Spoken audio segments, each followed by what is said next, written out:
Good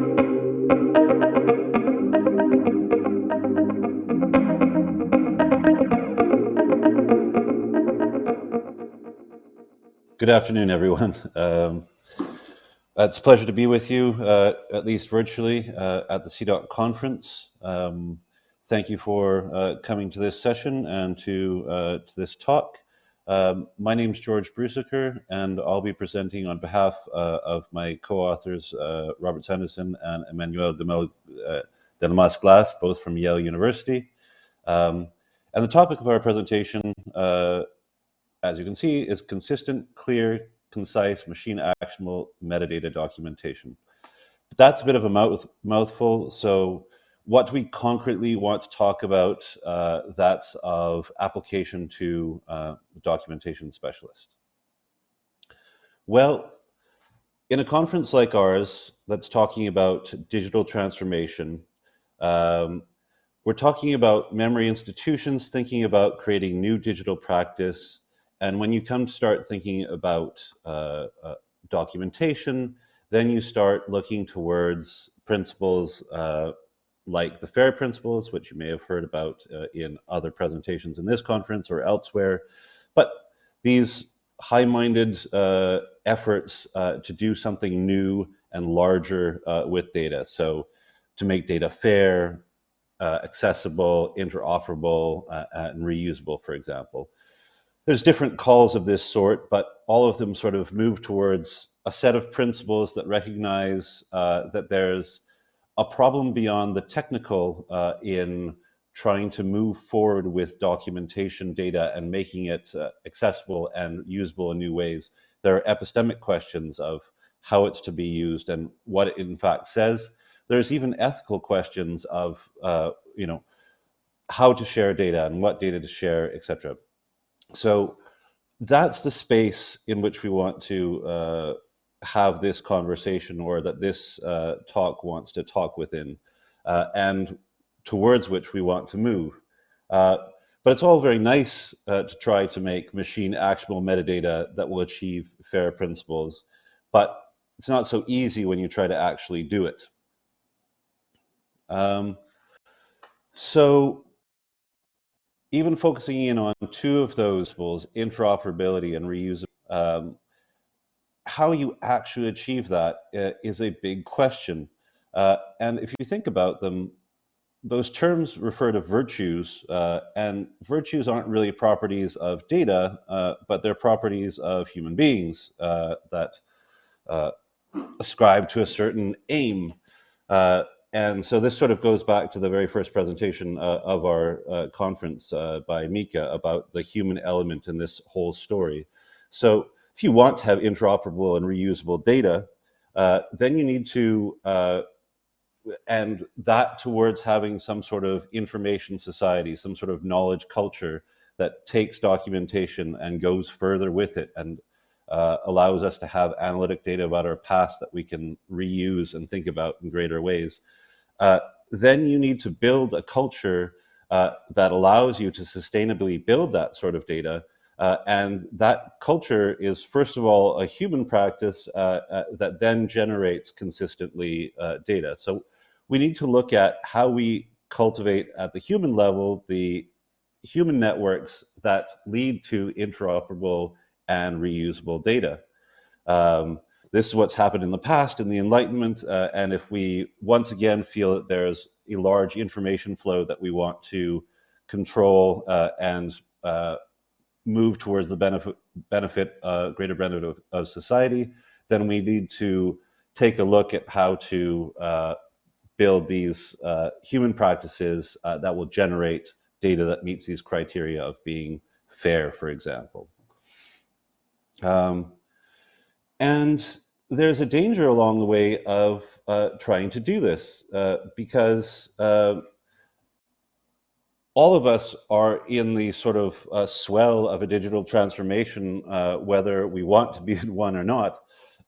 And as we try to change our documentation practices and take on different tools, new methods of working, new methods of structuring data, we risk creating even more lack of reusability and understandability than we had before. So if you take on fancy semantic data structures, if you take on interesting new platforms for generating much more rich and analytic data about cultural heritage, then you have big problems in managing that information over time. And you have big problems just in the day-to-day workflow of trying to get there, trying to get to the state of having fair data, where in the short term, you have big problems in just smooth communication about what it is that we're doing, which specialists are involved, how they think about this data. Do they think about it from the format? Do they think about it in terms of the conceptual structure? Do they think about it from the interface? So in this little image, I've tried to put together that sort of problem that cultural heritage data, in theory, is the one big thing that we're talking about. But depending on who is approaching it and what their background is, etc., we have really different ways of approaching it and difficulty in communicating across between different teams, technical specialists, developers, the documentalist, to come together to actually create this fair data. And so we risk getting stuck in the weeds of constantly trying to move to a digital transformation that's going to create this desired new space of sharing and practice of generating more analytic data, where instead we're constantly just dealing with different interfaces, different ways of looking at the data that don't really connect the people who have to work together as a team from their different technical specializations. This also calls back to the very excellent first presentation in this conference by Mika, how you bring together this sort of whole village if you want to create a rich data structure that's going to be interoperable and reusable across a very large data space. So in face of that, we're sort of, pushed towards taking a step back and thinking about how we document our documentation. So it's a sort of meta move. We need to reflect back on the meaning and the use of our documentation in the first place in order to move forward and create a new means to document that documentation in order to truly open it to a knowledge community that is broader than our particular institutions, our particular departments, but really connects together different teams and connects together the information about our shared common past. So that's what this talk wants to focus on. And so we need to start with a broad goal such as the FAIR principles offers. So here's another variant. We would like to facilitate the creation of widely reusable, compatible cultural heritage data that aids both specialists and generalists to document, share, and retrieve accurate analytic information about our collective pasts. So we need to aim high, keep a principle like that, like the FAIR principles, but then figure out how to make that actionable and how to make that a humanly achievable task. And what we face as a basic challenge in making this move to rethink documenting the documentation, the basic challenge that is a perennial issue in CIDOC as a documentation committee is that we all want to try to speak the same language in a sort of lingua franca, in the sense of being able to have a shared culture of knowledge, shared set of practices. It's what standardization moves towards in the good sense. But that problem, or that task, is beset by the problem that even when we try to speak the same language explicitly, we're constantly possible of missing and miscommunicating. But in the digital world, this is an especially punishing problem because computers don't have subtle shades of understanding and misunderstanding. Either you're creating compatible information or you're not. So this definitely moves us back to the bread and butter of CIDOC and all of the hard work and reflections that it gets on with. We need to talk about standards. So how do we get standard information that's compatible? But creating standards means that there come to be more than one standard. A standard has a version, so you have to make compatibilities across that. So you bring in the idea of ontologies and semantics to link those up, but those undergo versions and also themselves have different requirements for standardization. So that requires more standards.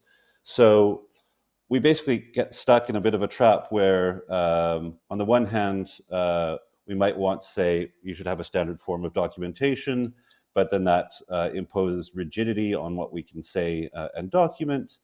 And on the other hand, we have ontologies developed, especially CIDOC CRM, to which I'll return, which give us a lot of flexibility in information structuring, but leave us with so much flexibility that it's also a problem in creating truly fair data and a culture that can really generate that.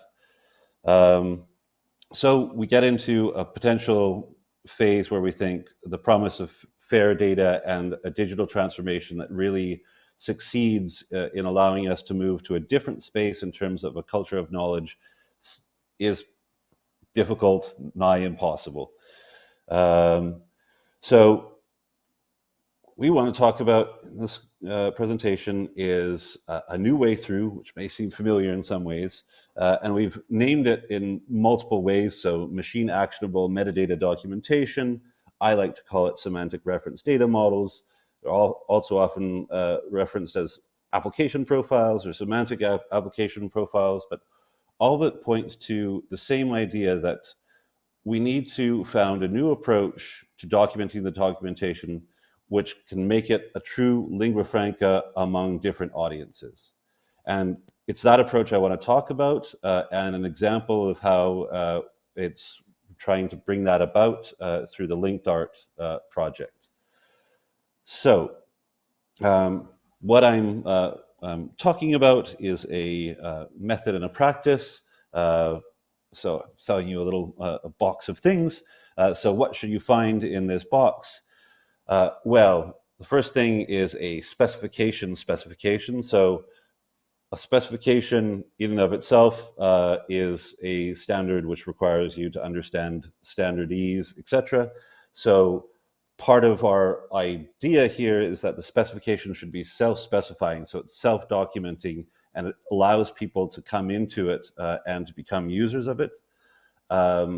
Semantics are key to it. So if you want to create a standard that's going to be open enough to keep on bringing in new information, then and integrating it, then we need to rely on semantics. So it's a question of how we apply that. And then these different features that are listed below are the main elements that make this approach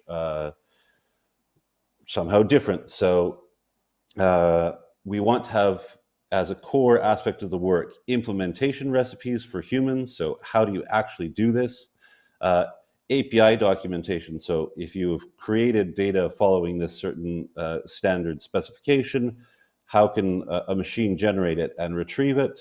Validation services, so that you're able to check your data once you've made it and see if it's correct according to the specification. And then sample queries is basically going to be talking about how to make this new information space pliable to scholars and specialists and the public in general. So who is this box aimed at? It has a wide audience. So calling back to that picture of the elephant that I had in one of the first slides, the idea is we want to create a specification that's going to allow developers, system managers, documentalists, domain specialists, computers managers, all to find themselves in regard to this documentation of the documentation and be able to use it in order to achieve their ends. So if it's a documentalist, that person is able to understand how they can use the specification to generate certain kinds of data. If it's a developer, they can use the specification to understand how to retrieve data and visualize it. If it's a system manager, it would be how to troubleshoot a field and understand what data should be there and what needs to happen if something's gone wrong. So this is the idea that we cover the gamut of specializations and we support a lingua franca around the specification that we put forward. And so in that spirit, the linked art project, which is also a subcommittee of CIDOC, has been going on for a number of years now. And I want to emphasize about that that the really interesting part of it, aside from the outputs, is the way that it comes about. So linked art is an effort by a network of museums and individuals who are to work together to create a specification for dealing with cultural heritage data that's focused especially on artworks, but is really open to readoption by anybody and is generated in a community way and validated by the community as we go along. So linked art meets every 2 weeks and discusses the modeling, discusses all aspects of the work, the API, et cetera, and therefore tries to come together to solutions that are going to work for everyone. It is trying not to recreate wheels, so it adopts the best of things that are already generated in order to ground itself and reuse those things. So in order to have the semantic glue that we need to create models that will be open enough, CIDOC CRM from the CIDOC CRM SIG, another subcommittee of CIDOC, is reused.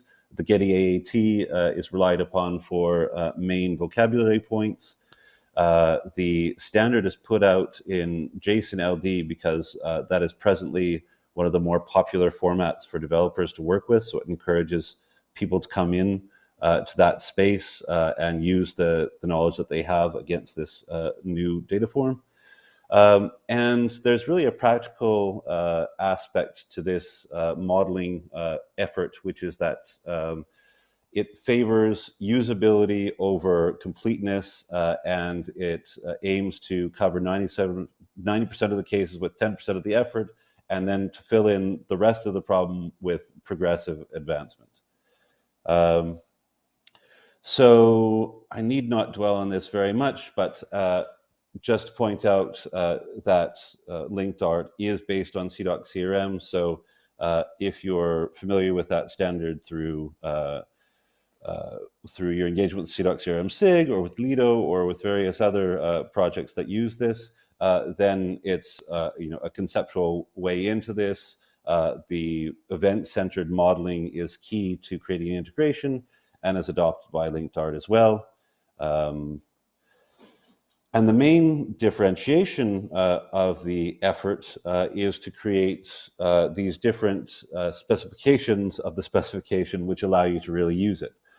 So linked art, and you can visit the site there, it's linked.art, and you can find the various things that I'll talk about next. First of all, it gives you implementation recipes for each of the things that it's come up with a standardized model for, so whether it be an object, a people, or a place. And these models and implementation recipes are really aimed towards people to understand how this information structure works and how they too could generate data that they understand. They understand what an artwork is and the different elements of documenting its production or its destruction or attribution, etc. And this allows a domain specialist to connect into this technical infrastructure in a way that should be familiar to them. So I have just a snippet from one of these pages here, and you can see at the top that there's a description of a typical kind of statement that might be made in an information system about an artwork, and then so a painting is created by an artist in a place at a time, and then below you find the representation of how you would create that in the JSON format. And there's much more information in the website, but for the sake of brevity here, I just give you a snippet. And so alongside each of those implementation recipes for models that have been co-developed with the community comes this API documentation. And so the API documentation provides the means to express the data in a machine processable format that can be retrieved, visualized, etc.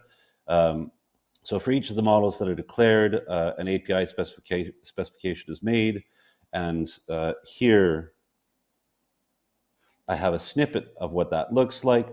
So each of the properties declared in the model is described in terms of its data type, whether it's required or not, and then how to use it as a developer in order to generate things. So again, it's creating that cross communication and talking to the different audiences with the lingo and the information that they need. And another aspect of the work is then to enable one to validate this information. So if you decide to that your path to fair data is linked art as an application profile of CIDOC CRM for cultural heritage, especially artworks, then you're going to want to generate the data, and then you're going to want to check that you're in line with the thing that you said that you're going to be in line with. So currently, there's a syntactic validation on the JSON documents using JSON schema, and under development by Dave Baudet at the National Gallery of Art is a shackle implementation for all the semantic patterns, which will allow you to test that data again in a semantic graph. And then a project of mine based off of this is to create sample queries for the graph representation of this data, so that you can basically, once you have created this common data space, then you want to really be able to take advantage of that, not just have created standardized data for the sake of it. So you're able to leverage the fact of this consistent modeling that's self-describing to create consistent query patterns that relate to it. And that means that you can create sample queries that query the data at the corpus level to answer interesting statistical questions, or even generate sample complex queries for merged data of objects, to try to take advantage of this wider network of information to ask questions you couldn't ask in some siloed data. And then that should basically connect to back to the idea of creating a new digital information culture, an information society. So let's not just have semantic data for the sake of semantic data that sits there and is accurate but incomprehensible, but let's create the tools that allow people to engage with it, and then try to create a virtuous cycle around doing more and interesting things out of this transition, rather than being constantly stuck on the transition moment. And so I'd like to end the talk, my last 5 minutes, by talking about how in practice we're using this at the Getty. So I'm a consulting semantic architect for Getty Digital. And in Getty Digital, the idea is that for research data that falls outside of the scope of traditional information management systems in memory institutions like the CMS, the library system, the archive system, for all this valuable research data that we want to keep track of over time that falls outside of those scope, we'll adopt linked art as our basic golden standard, and we'll use an open source semantic data management platform, Arches, in order to manage that data. And then the idea is we want to practically create this rich, deep data space with an ongoing legacy at the Getty via these different systems. So in order to do that, what we've done is create a database of the documentation patterns of linked art, which is called Zalige. And we've analytically documented every data pattern and given it a name and an identifier, and we've created a pristine version of that. And we don't need to see the database structure. And so that looks a little bit like this. It's implemented in Airtable, by the by. And so it gives a description that has the identifier, the name, human readable, a description of the pattern, machine readable description of the pattern, RDF, turtle, and it compositionally allows you to build up linked art patterns and models, and then document them. Now, that might seem like an additional amount of documentation, so why would you do that? Well, the reason is that we have many different projects that we want to support, keeping in line with linked art, and that in itself is a challenge. So what we've done is created a high-level linked art documentation pattern, which we know is the gold standard set by the linked art community. We've just redescribed it in our database. And then when we create new projects, we start from that pattern. We can basically clone it, and we can clone it into the Arches system, and we can start doing our modeling around that. And then as we move on and we discover each project is obviously different, so not all data fits into one form. So you might have to remove data patterns or add semantic data patterns. So as you do that, you can document that as you go along, and then add it to a sort of ever-growing library of semantic patterns, which can then be returned back to the linked art community to talk about, to say, is this a good way of modeling that? Is that a bad way of modeling that? And so this way really generate, again, that sort of culture of digital information management where, we try to get more and more people able to actively engage with that process and take control of their data, and thereby take control of this semantic data transformation process, and hopefully generate this sort of new culture of information management. And so this is just an example of an interface that reflects this documentation, and so you can see that you can reflect out from a very abstract specification of a specification down into a real implemented system that refers back to the specification of the specification. So you're aligning with the gold standard, but you're also able to customize it down to your individual projects and users. This is the Arches platform, by the way, and this is the back end of the Provenance project, major work at the Getty. So we're also seeing a little bit of the back end here, where we're looking at the modeler interface of Arches in the physical object model, which is implementing the object model of linked art. You can see that there are references through to these named patterns, to our database of patterns, which encodes the linked art patterns and allows us to keep everything in sync. And so we try to end up in the situation where everybody isn't in their own world and talking about JSON formats that don't make sense to the end users, and UI screens that the end user use that the system developer doesn't know what they refer to or what have you. So we have a consistent implementation of the linked art pattern into an actual system, using the naming of all those patterns in order to be able to bring together one consistent view over the semantic data space and across different projects using the same semantic data space. That is the way that we're trying to forge through with the tools provided by linked art as a community effort that's trying to make machine actionable metadata patterns, forge through the transition phase towards a new information culture that will really support fair data, into actually generating and offering to the public this fair data.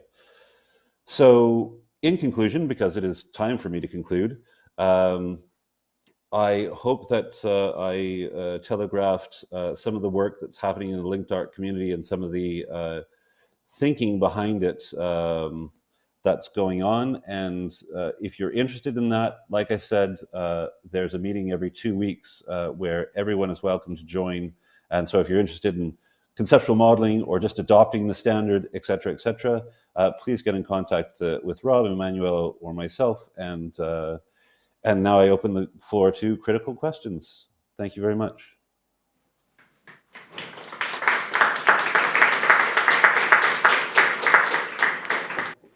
Well, thank you very much, George, for this inspiring talk. And now do we have questions from the audience? Okay, I think we do have one on the workshop platform. Would you consider these new model templates to be peer-reviewed? If a peer-reviewed structure could exist, could others submit new model templates to be reviewed? George? That's a great question. I mean, I would consider that, you know, off the cuff, I would consider that the linked art models are peer-reviewed in the sense that they've been going through this community process for this time. But I do believe that it'd be, I mean, on this culture of new digital culture, what have you, that having a formal process for reviewing them would be a good idea. Within the linked art community, that would definitely be, I mean, an aspect of what we're trying to build.